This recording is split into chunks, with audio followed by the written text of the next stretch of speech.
So it's the morning after the night before and I am absolutely knackered.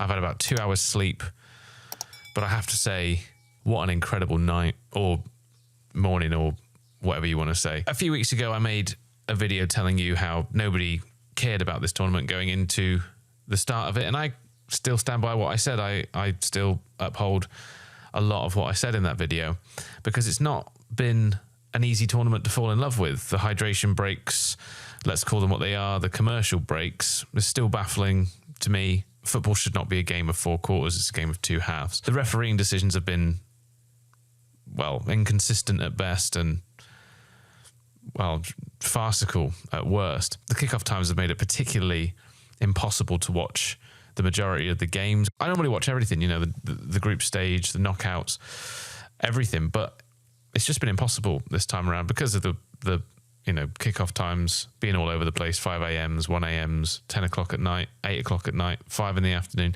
It's just been all over the place. But credit where credit's due, we've had some pretty genuine moments, even from the off, to be fair. It's just that they've been few and far between. We've had some shocking decisions both on and off the field, to be honest. This whole Balogun thing, admittedly, it's a harsh red card. He probably shouldn't have been sent off, but ultimately he was, and it's just so strange. They're not revoking his suspension, they're just suspending his suspension for a year. And make that make sense. Make it make sense. I might come back to that in a little bit, actually. To be honest with you, I think I'd half written England off before we even started this tournament, to be fair. I didn't recognise the majority of the England team, and that might be because I'm not a Premier League fan. I'm not a fan of any particular team in the Premier League.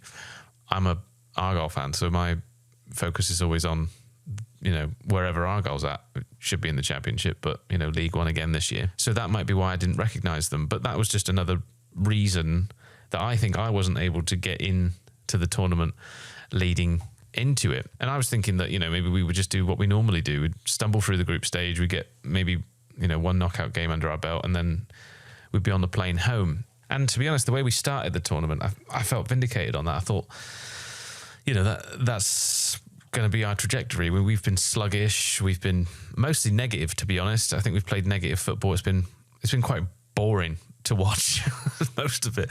And it was that version of me, the one full of lackluster, full of just apathy, really, who sat down at 2 a.m. on a Sunday night, or, well, technically Monday morning, to watch England versus Mexico in their last 16. It was an hour late, obviously, given the weather issues over there, but I was texting back and forth with my mate Simon, who I do the Midas Vibes podcast with, if we ever do that again. And I said to him, I think it's going to be a great game. You know, I think we're going to smash them. And that's, you know, it's just that feeling you get in your water, and, you know, every football fan knows that feeling. But it really felt like, you know, with the storms overhead and all that, I don't know, maybe the universe or something was setting up this scene, setting up this amazing game. We had the perfect environment for it, the Azteca. It's just an infamous stadium, isn't it? Not necessarily just for the Mexicans, but for England as well. That's obviously where Maradona scored the goal of the last century, and then obviously the hand of God in the same afternoon, I might add. Altitude was a big thing going into this, when everybody was talking about how the stadium sits, 7,000 feet above sea level. And that's enough to make your legs feel like lead after a few minutes, apparently. I don't think I've ever been up that high. Or maybe I have, I just don't remember it. But it's one of those stadiums that's quite infamous for noise, isn't it? And they were talking about how, you know, going in, you know, just before the kickoff, there was like a big peak in dB and stuff. So it just felt going in like it was gonna be a good game, which was contrast to what I was feeling last week, because obviously last week I was reading things like Mexico only lost 2 competitive games there in 89 attempts before last night. That's pretty good going, isn't it? That's a pretty good record. And I really think the odds were stacked against us. I don't think there was any England fan that really believed that it was going to be a walkover. I think we all thought that was going to be a slog. And yeah, it felt like the odds were really stacked against us. But then we got this. Saka across. It's there! And then this. Bellingham finds Kane. Across to Bellingham. It's 2! And then this. Really good ball in. And the finish. It was just end to end, wasn't it? It was rapid. It's just an amazing World Cup game, I think. And I'm not going to go beat by beat through the entire game, because well, essentially I don't have enough time. But I think calling back to that Balogun red card, last night's ref had one of the worst refereeing performances I think I've ever seen at a major tournament, if not ever. Actually, it was more like just watching a standard game at home park, to be honest. It's just shocking refereeing. He never looked in control of the game. Decisions came late or they didn't come at all.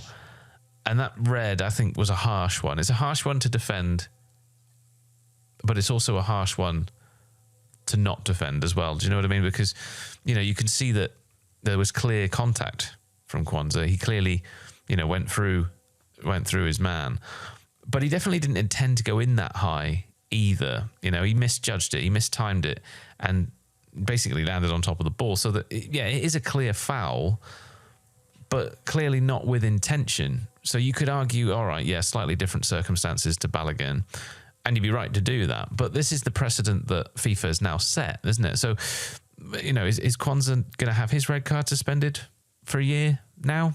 Is, you know, say Ronaldo gets a red card tonight, is he going to have his card suspended for a year so that he can play if Portugal progress or you know, whatever's going to happen? Because, you know, obviously Kwanzaa didn't intend to go in that high. Balogun didn't intend to make contact, but he did, you know, and he got that red card. And so Kwanzaa didn't intend to make that contact, but he did. He got his red card. But is he going to be available against Norway on Saturday night?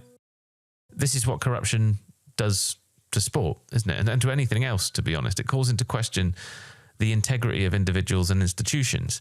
It cheapens the beautiful game, in my opinion, much like VAR does, to be honest, because, you know, that takes the debate, it takes the shine off and out of the game. But that being said, it was all of that, you know, machination, all of that corruption off the field, and then all of that shenanigans on the field that I think helped to make this game what it was. I think it was about 3:40-ish a.m.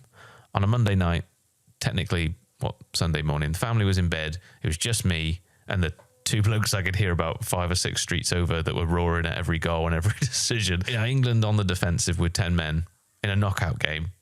How many times have we seen that in history?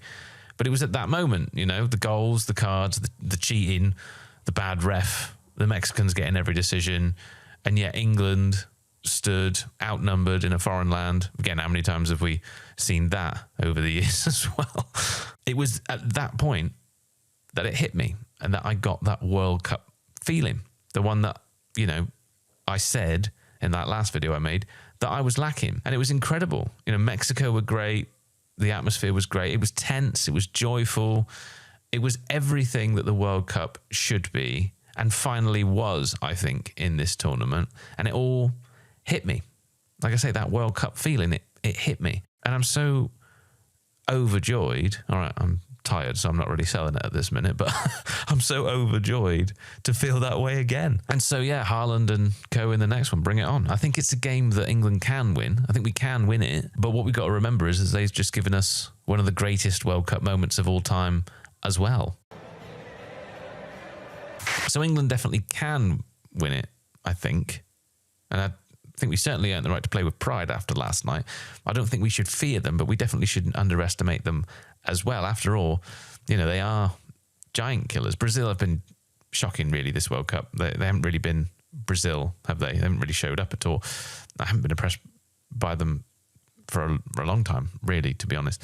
And I can't believe Norway, no disrespect to Norway, but Norway essentially penned Brazil into their own half for virtually the entire game. Certainly the majority of the game that I watched. I don't think I watched all of it, I can't remember, but it was certainly Norway on top from what I saw. They've definitely proved that they're capable of beating us. And you've got to remember that Haaland is a 90-minute plus goal threat. He's definitely proved that in the last game. You can't take your eyes off him. Even if he appears to have a bad game, he can crop up and score 2 goals and just punish you with ease. But I think we can do it. Take nothing for granted. But I think England can do it. I think England can beat them.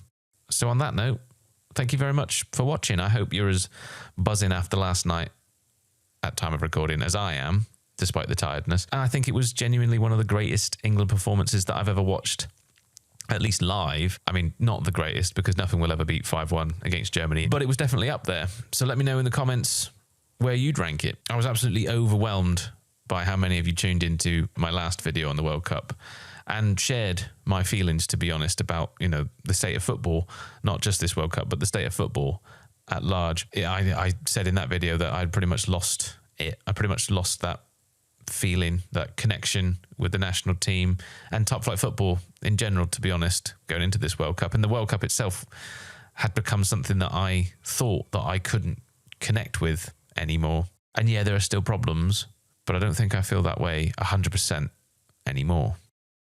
Come on, England.